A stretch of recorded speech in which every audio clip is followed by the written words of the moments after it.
اردو برائے جماعت نہم. حسن ترتیب. عنوانات مصنفین یا شعراء. حصہ نثر. 1. ہجرت نبوی صلی اللہ علیہ وآلہ وسلم مولانا شبلی نعمانی. 2. مرزا غالب کے عادات و خصائل مولانا الطاف حسین حالی. 3. کاہلی سر سید احمد خان.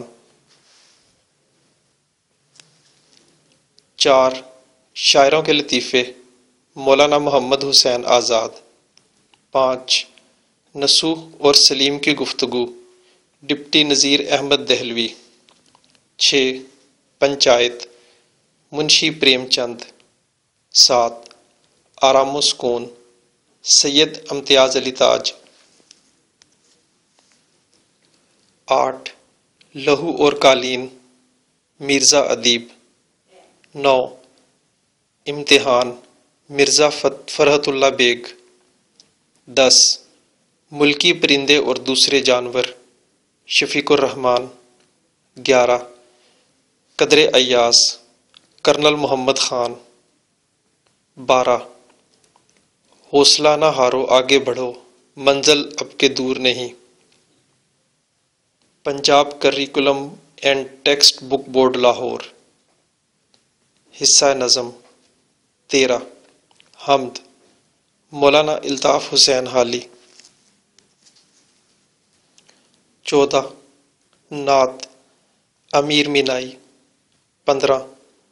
برسات کی بہاریں نذیر اکبر آبادی. 16. پیوستہ رہ شجر سے امید بہار رکھ علامہ محمد اقبال. حصہ غزل. 17. ہستی اپنی حباب کی سی ہے میر تقی میر. 18. رخ و زلف پہ جاں کھویا کیا خواجہ حیدر علی آتش. 19. دل ناداں تجھے ہوا کیا ہے مرزا اسد اللہ خان غالب. 20. لگتا نہیں ہے دل میرا اجڑے دیار میں بہادر شاہ ظفر. 21. فرہنگ خواجہ حیدر علی آتش 1764 تا 1846. نام حیدر علی اور تخلص آتش تھا. آپ فیض آباد لکھنؤ میں پیدا ہوئے. ان کے والد کا نام خواجہ علی بخش تھا جو دلی کے ایک معزز خاندان سے تعلق رکھتے تھے. شجاع الدولہ کے عہد میں دلی چھوڑ کر فیض آباد آ گئے. ابھی آتش صغیر سن تھے کہ والد وفات پا گئے، اس لیے ان کی تعلیم و تربیت بہتر طریقے سے نہ ہو سکی. آتش نے نواب مرزا تقی خان کی ملازمت اختیار کر لی. ان کے ساتھ لکھنؤ آ گئے. شاعری میں مصحفی کی شاگردی اختیار کی. آپ کے اپنے ہم عصر شاعر امام بخش ناسخ سے کئی ادبی مارکے ہوئے. آپ قلندرانہ مزاج کے حامل تھے، اس لیے کسی دربار سے وابستہ نہیں ہوئے. آتش غزل گو شاعر تھے. ان کی غزلوں میں تغزل کی بیشتر خوبیاں پائی جاتی ہیں. وہ بھی اپنے زمانے کے دیگر شعراء کی طرح شاعری کو شاعرانہ صناعی، مرصع کاری اور الفاظ کی نگینہ کاری کہتے تھے. تاہم آتش کے ہاں عامیانہ و سوکیانہ پن دکھائی نہیں دیتا جو اس وقت کے لکھنوی شعراء کے کلام میں جا بجا نظر آتا ہے. آتش کے کلام میں فکر و غنا، توکل، تصوف، دنیا کی بے ثباتی، قناعت پسندی، درویشانہ رنگ اور اخلاقی مضامین بکثرت دکھائی دیتے ہیں. ان کی غزلوں میں تغزل، رجائیت، سادگی و سلاست، نادر تشبیہات و استعارات، عمدہ ثنائے بدائے، رندانہ موضوعات اور آتش بیانی کی خصوصیات پائی جاتی ہیں. آتش کی تصانیف میں ان کے کلیات ہی اہم ہیں. جس میں ان کا وہ سارا کلام شامل ہے جو مختلف اصناف سخن کی صورت میں موجود ہے۔ خواجہ حیدر علی آتش غزل مقاصد تدریس۔ 1. آتش کے عہد تک اردو غزل کے ارتقاء سے طلباء کو آگاہ کرنا۔ 2. طلباء کو آتش اور ان کے انداز بیان سے متعارف کرانا۔ 3. طلباء کو اردو غزل کے مضامین اور موضوعات سے روشناس کرانا۔ رخ و زلف پہ جان کھویا کیا، اندھیرے اجالے میں رویا کیا، ہمیشہ لکھے وصف دندان یار، قلم اپنا موتی پرویا کیا، کہوں کیا ہوئی عمر کیوں کر بسر، میں جاگا کیا بخت سویا کیا، رہی سبز بے فکر کشت سخن، نہ جوتا کیا میں نہ بویا کیا، برہمن کو باتوں کی حسرت رہی، خدا نے بتوں کو نہ گویا کیا، مزہ غم کے کھانے کا جس کو پڑا، وہ اشکوں سے ہاتھ اپنا دھویا کیا، زنخداں سے آتش محبت رہی، کنویں میں مجھے دل ڈبویا کیا۔ کلیات آتش جلد اول۔ مشق 1. درج ذیل سوالات کے جواب لکھیں۔ الف، شاعر نے ہمیشہ کس کے وصف لکھے ہیں؟ ب، شاعر کی عمر کیسے بسر ہوئی؟ ج، شاعر نے اپنی کشت سخن کے بارے میں کیا کہا ہے؟ د، برہمن کو کس بات کی حسرت رہی؟ ہ، شاعر کا قلم کیا کام کرتا ہے؟ 2. مدرجہ ذیل تراکیب کے معنی لکھیں۔ وصف دندان یار، فکر کشت سخن۔ 3.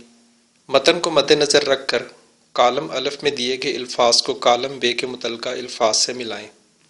کالم الف، اندھیرا، وصف، قلم، عمر، جاگا، فکر، زنخداں، مزہ۔ کالم ب، غم، کنواں، سخن، اجالا، دندان، موتی، بسر، سویا۔ 4. درج ذیل شعر میں موجود تشبیہ کے بارے میں اپنے استاد سے آگاہی حاصل کریں۔ ہمیشہ لکھے وصف دندان یار، قلم اپنا موتی پرویا کیا۔ 5. اعراب کی مدد سے تلفظ واضح کریں۔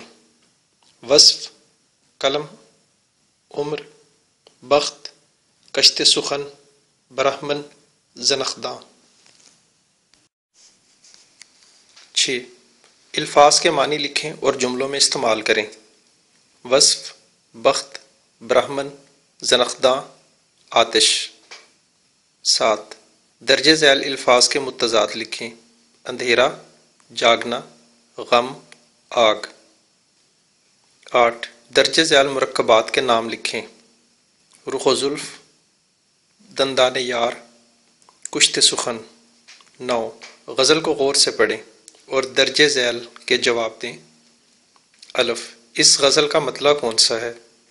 ب، اس غزل کا مقطع کون سا ہے؟ ج، اس غزل کی ردیف کیا ہے؟ د، اس غزل میں موجود کوئی سے 5 قوافی کی نشاندہی کریں۔ 10. 5ویں شعر میں شاعر نے کیا استعارہ استعمال کیا ہے؟ استعارہ، استعارہ کے لغوی معنی ادھار لینے کے ہیں۔ علم بیان کی اصطلاح میں کسی چیز کے معنی عاریۃً یا مستعار لے کر دوسری چیز کے لیے استعمال کرنا استعارہ کہلاتا ہے۔ ان دونوں میں تشبیہ کا تعلق ضروری ہے۔ استعارے میں پہلی چیز کو مستعارلہ جس کے لیے کوئی معنی ادھار لیا جائے، دوسری چیز کو مستعارمنہ جس سے معنی ادھار لیا جائے، اور دونوں کے درمیان مشترک صفت کو وجہ جامع کہا جاتا ہے۔ استعارے میں مستعارلہ کا ذکر نہیں کیا جاتا، اس کی جگہ پر مستعارمنہ آتا ہے۔ مستعارمنہ اپنے حقیقی معنی نہیں دیتا بلکہ مستعارلہ کے معنی دیتا ہے۔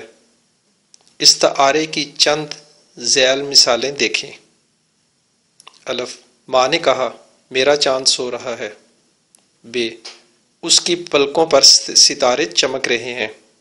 جیم، پاکستانی شیروں نے بھارتی گیدڑوں کو بھگا دیا۔ دال، عرب کا چاند طلوع ہوا تو کفر کے اندھیرے چھٹ گئے۔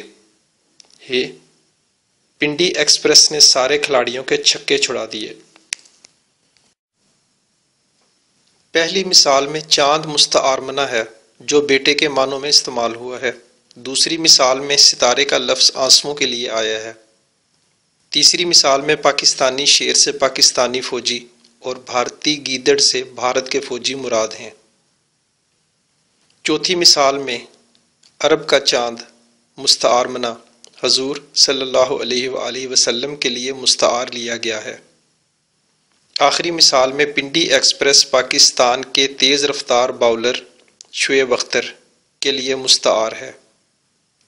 استعارے کے استعمال سے بیان میں خوبصورتی اور دلکشی پیدا ہو جاتی ہے۔ سرگرمیاں: 1. آتش کی اس غزل کو خوش خط لکھ کر اپنی کاپی میں لکھیں۔ 2.